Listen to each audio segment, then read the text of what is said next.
Hello friends and welcome to the Gesundheit Kitchen. My name is Hans Rufert and I'm always trying to find ways to sneak in extra calories, good calories. There's a difference, right? Not empty calories.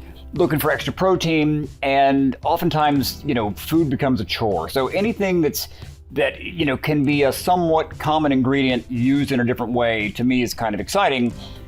Focusing again on protein, on getting some good fat, good calories, and getting it to stick. So cottage cheese is something that a lot of people sort of have a love and hate relationship with. When I was a kid, I was not a fan, but it's one of those ingredients that if you eat it straight, it can be a little off-putting.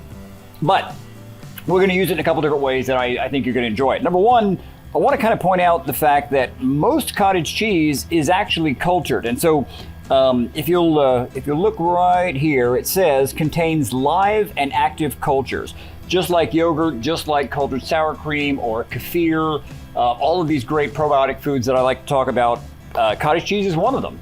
And you'll find it just sort of the regular everyday brand, but you'll also see some that will specifically say on there culture or cultured, which basically means it has the live and active bacteria. So you don't really want to cook it if you're looking for those probiotic properties, but cooking it doesn't make it necessarily unhealthy. You just don't get the benefits of those bacteria. So the way that everybody eats it is with usually with fruit and some kind of a little drizzle of honey or whatnot. And it comes in both large curd and small curd. The word curd is really just referring to the little pieces in there, and that's how cheddar cheese is made. Is they separate the curd from the whey, just like Little Miss Muffet.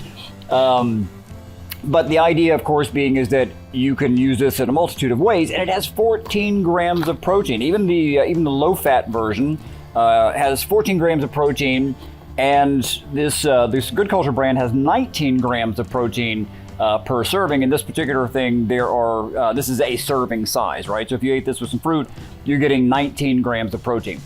Now, I want to do a couple different preparations of it. As I said, of course, you can eat this with fruit, and you can eat it with a little drizzle of honey, and it's delicious that way. But whipping it, kind of like people do sometimes whipped feta, or they'll do whipped ricotta, kind of creates a different ingredient altogether.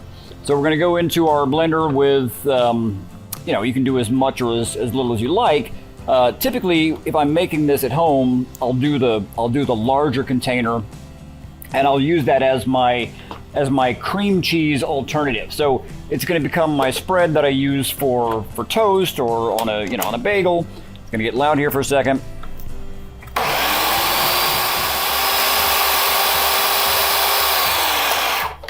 And you may have to kind of scrape this down a couple times to get everybody back in here. But essentially, you'll get it to a consistency that really is like cream cheese. And I know we've talked about labna before, Labnah or NEH.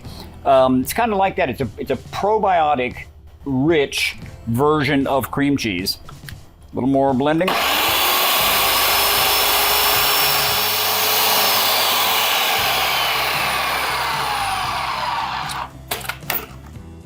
So that's gotten nice and smooth. You can use this on desserts or even like a tiramisu kind of a thing, layer it with some coffee. It's very versatile. Anywhere you would use, again, a cream cheese, a mascarpone, a labna kind of a thing.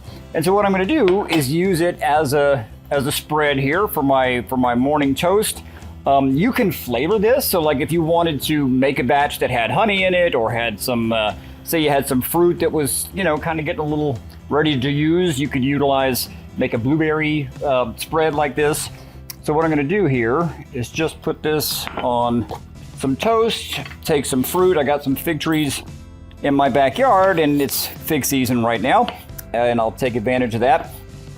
Tons of fiber in the figs. Now, I'm using sourdough bread. We've talked about that in previous episodes, that sourdough, some of the bacteria in the process of making sourdough kind of helps pre-digest some of those starches in the bread for you.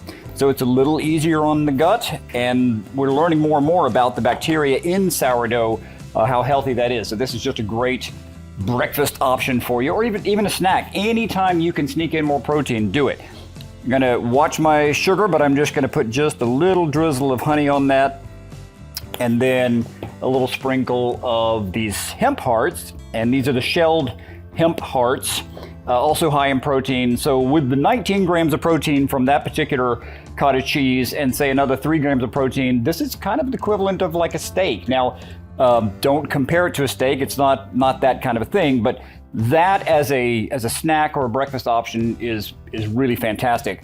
Now, one other quick little thing that has become a bit of a TikTok trend, and I learned it through my wife and through my daughter, who happen to kind of enjoy those things. They showed me a neat little trick where you can take just regular cottage cheese, put it on a baking sheet into 4, 5, 6 little piles, kind of flatten them out a little bit. Then taking some sort of everything bagel seasoning, right? So it's got the granulated garlic, it's got poppy seeds, a little onion. This particular one doesn't have salt, but you just sprinkle that on the cottage cheese, throw it in a 350-degree oven for 30 minutes, and it comes out in these great little sort of crisps, almost like a Parmesan cheese crisp that you can use on salad. You can use them as as sort of a vehicle for things as well. They have a nice little crisp bite to them, or if you stop them a little early, kind of as I did here, they're a little bit malleable too. So again, you can kind of cup them up and use them almost like a taco shell. Surprisingly tasty, these things. Again, it's just 30 minutes in the oven at 350 degrees. Spice them up however you want to spice them up, but a great little snack that's going to give you another little wallop of protein, and we're always looking for good protein. Now, as I mentioned, once you bake it, you've kind of lost the probiotic qualities, but again, as long as you're getting other probiotic sources, that's fine, and the bacteria have already done a lot of the heavy lifting of pre-digesting some of the lactose in there for you. You can find lactose-free versions of cottage cheese, but I am, like a lot of you, I'm lactose sensitive.